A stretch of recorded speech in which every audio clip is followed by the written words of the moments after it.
In the early hours of June 6, 1692, the thriving Caribbean city of Port Royal was alive with drunken laughter, clinking coins, and sins too numerous to count. Nicknamed the wickedest city on earth, it was a haven for pirates, smugglers, and brothel owners, where debauchery reigned and gold flowed like rum.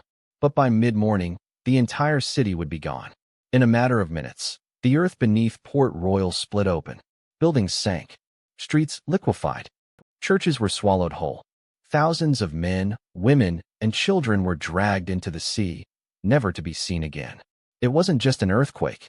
It was as if divine judgment had struck with biblical fury, erasing the city in a single, cataclysmic breath. But what most don't know is why this happened, and what strange warnings came before the fall. Some survivors swore the sea had been whispering. Others saw ghost ships offshore just days before. And some said Port Royal was cursed from the moment it rose. This is not just a story about an earthquake. It's about the price of unchecked sin, ignored omens, and a city that mocked God, until it was no more. Now we go back, before the wave came. Before it sank beneath the sea, Port Royal was more than a city, it was a symbol. Perched on the southeastern coast of Jamaica, at the tip of the Palisadoes sand spit, it glittered with gold, blood, and blasphemy. It had become the unofficial capital of piracy, debauchery, and lawless wealth in the Caribbean. And no place in the New World, not even Havana or Cartagena, burned brighter or darker. Founded by the Spanish but seized by the British in 1655, Port Royal quickly transformed into a bustling port city. But it wasn't merchants and missionaries who made it famous. It was outlaws. The British, desperate to keep the Spanish away, welcomed pirates with open arms. In return, those pirates flooded the city with stolen treasure, exotic goods, and untold violence. By the 1660s, names like Henry Morgan rang through the harbor. He wasn't just a pirate, he was a folk hero. He raided Spanish colonies, sacked Panama, and returned with ships bursting with silver. And Port Royal cheered him every time. He even became lieutenant governor of Jamaica, proving that in this city, crime didn't just pay, it ruled. The city exploded in population. From a sleepy coastal town, it grew into the most densely populated city in the New World. Some estimates say it was more crowded than even London. But this growth came at a cost. Built on shifting sand, with little regard for stability or planning, the entire city was structurally fragile. Beneath the booming economy and booming cannons was a ticking geological time bomb. But no one cared. Not when the money was flowing. There were 2,000 buildings in Port Royal. Nearly half were taverns, brothels, gambling dens, or rum shops. Sailors arrived by the hundreds each day, spending fortunes in a night and stumbling drunk into alleyways soaked with blood and vomit. Public executions happened right next to public orgies. Priests blessed ships that had murdered entire villages. Prostitutes outnumbered priests 10 to 1. This was a city where a man could kill in the morning and still get served drinks at sunset. British colonial officials tried to tame the madness, but secretly took bribes to look the other way. It was a carnival of chaos, protected by both corrupt authority and sheer remoteness. But there were warnings. Local Arawak descendants spoke of ancient spirits who slept beneath the sand. A few European settlers noticed odd tremors at night. Sailors began reporting strange fogs that would creep into the harbor and vanish by dawn, followed by the sound of bells underwater. Rumors swirled that something ancient, something forgotten, was waiting. And then came the church bells. In the spring of 1692, residents reported hearing bells ringing in the dead of night, when no one was near the chapel. Others saw crucifixes fall from walls. Priests were mocked when they preached repentance, laughed off as drunkards or madmen. One preacher famously warned, "Port Royal will sink beneath the sins of man." Weeks later, he was gone, along with his entire congregation. Still, the city celebrated. Still, the ships came. And still, the people drank, danced, gambled, and sinned like there was no tomorrow. Because no one believed tomorrow could disappear. But June 6th was coming, and it wouldn't arrive quietly. Port Royal's foundation was more than metaphorically unstable. It was literally built on sand. The city sat atop a narrow, shifting spit of land formed from coral debris, silt, and loose sediment. Engineers and builders knew it wasn't ideal, but gold clouded their judgment. Structures were stacked hastily, streets overbuilt, and entire neighborhoods expanded on land barely above sea level. Deep pilings? Reinforced stonework? These were luxuries for cities that weren't busy cashing in on piracy. Worse, much of the city was constructed without proper anchoring. Wooden buildings were planted like flags into the earth, and multi-story homes sat precariously above aquifers and hollow pockets of sand. When rain came, the ground softened. When ships docked, the shoreline shifted. But the people kept building. Bigger, heavier, closer to the edge. It was as if the city dared the sea to take it. Behind the architectural negligence, a darker rot was spreading.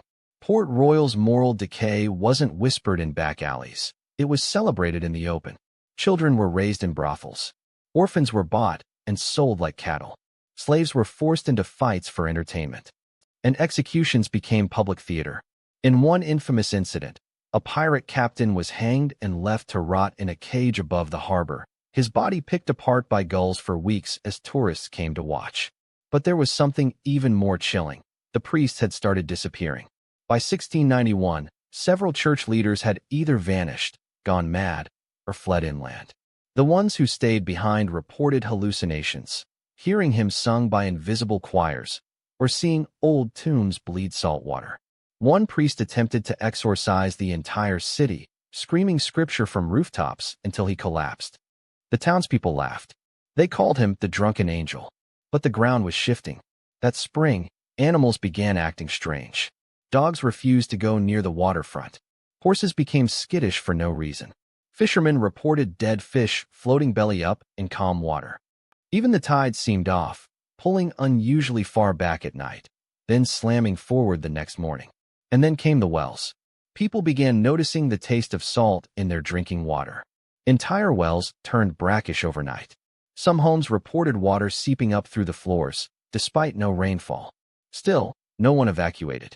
Instead, rumors flew that a massive Spanish armada was coming, that witches had cursed the city, that the devil had laid claim to it long ago, and now he was coming to collect.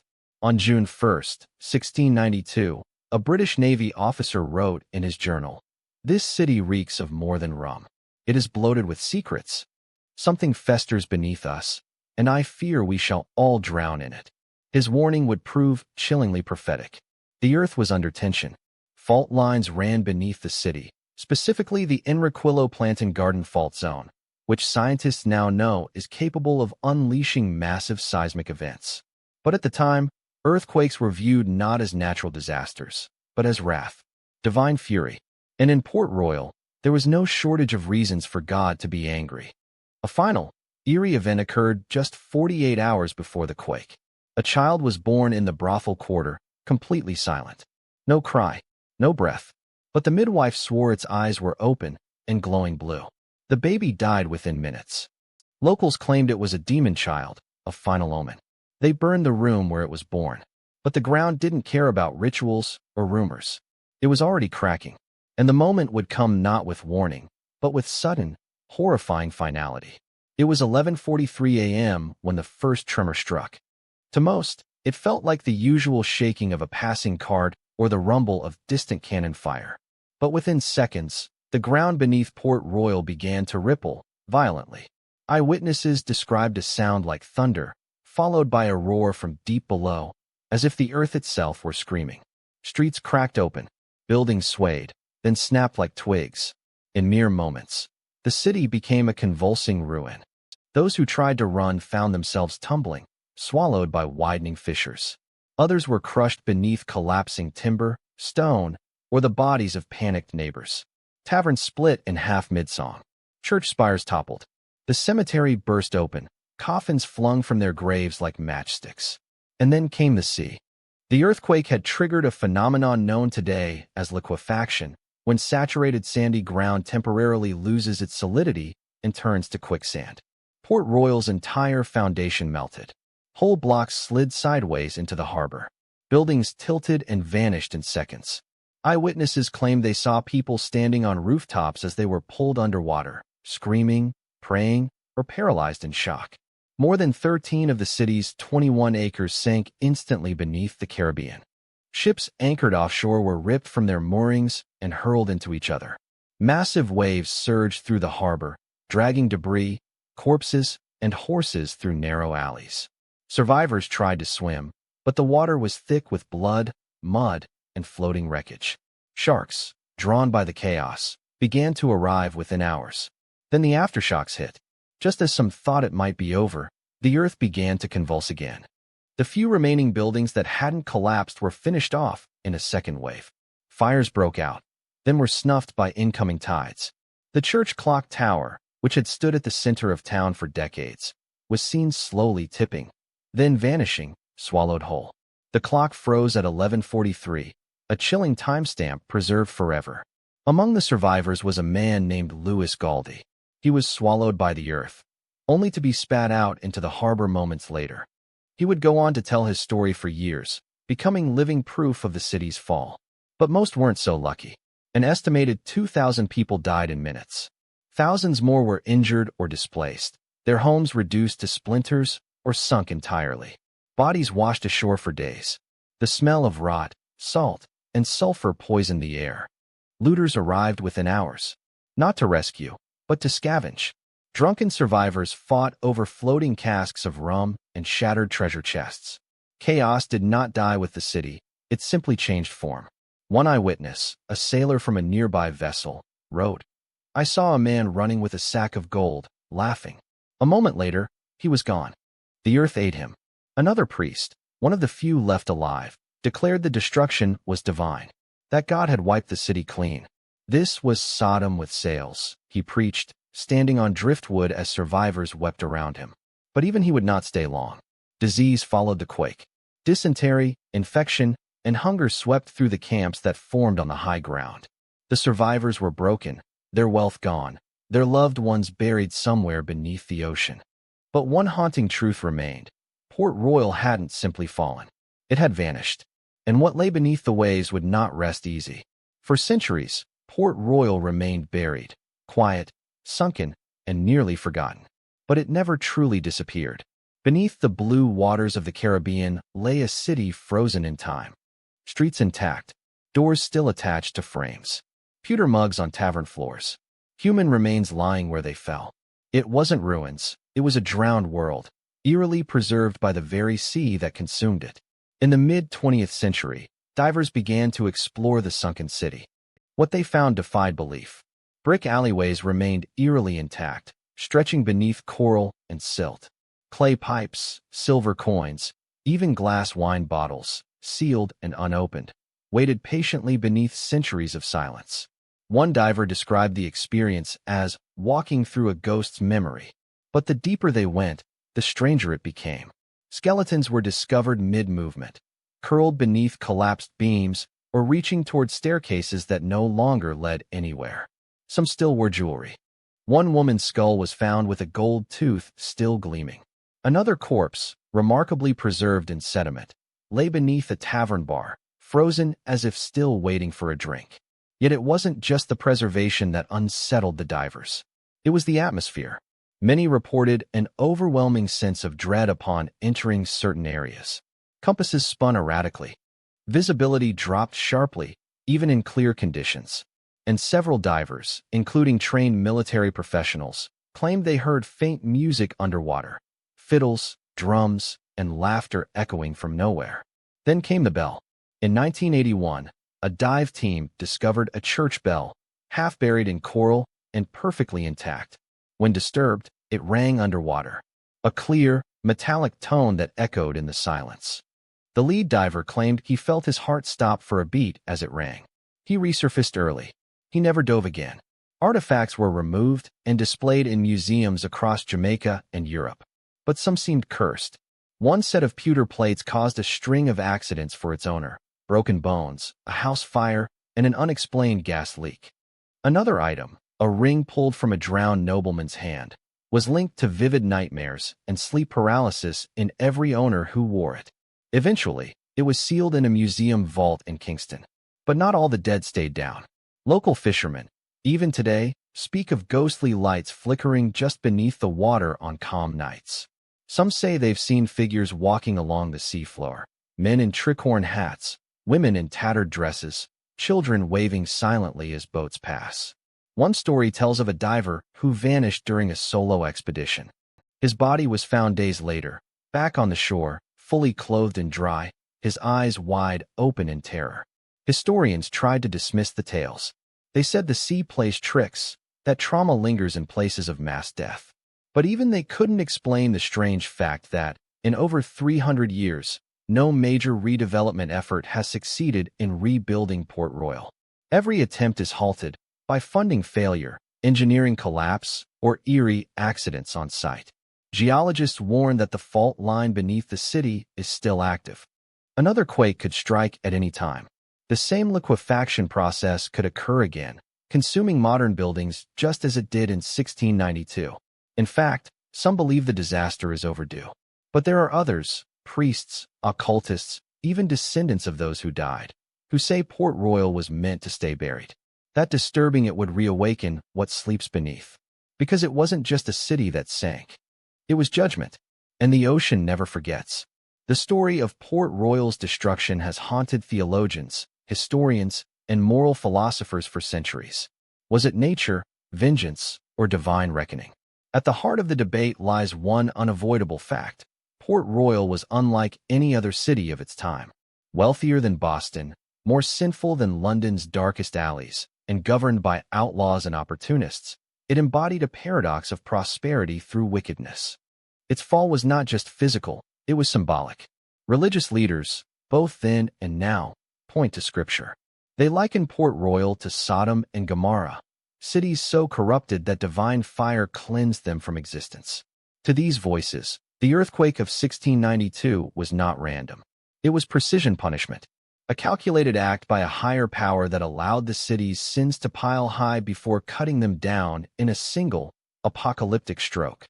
They cite the chilling coincidences, the earthquake striking at 11:43, the exact time the church clock froze, as if God himself stamped the moment into eternity. The liquefaction, a rare geological event, hitting only Port Royal with such devastation. The survivors' tales of ghostly warnings, demonic visions, and omens ignored. It's compelling, terrifying even, but others argue differently. Geologists and seismologists claim the city was doomed not by wrath, but by reckless design. Built on a sand spit over a seismic fault, Port Royal was an engineering disaster waiting to happen. The population density, the weight of overbuilt structures, the lack of bedrock, these were not sins, but scientific flaws. The earthquake was inevitable. The deaths, tragic but explainable. They point to modern parallels. San Francisco in 1906, Haiti in 2010, where poor infrastructure met seismic violence.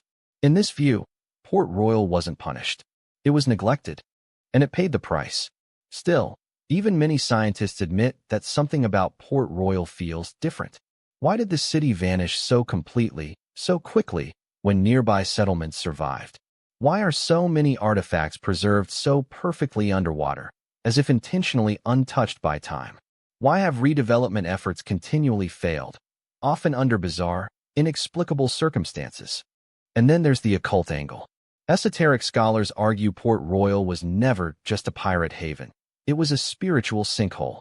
They cite reports of ritual killings, strange carvings found in recovered buildings, and secret lodges formed by exiled Europeans.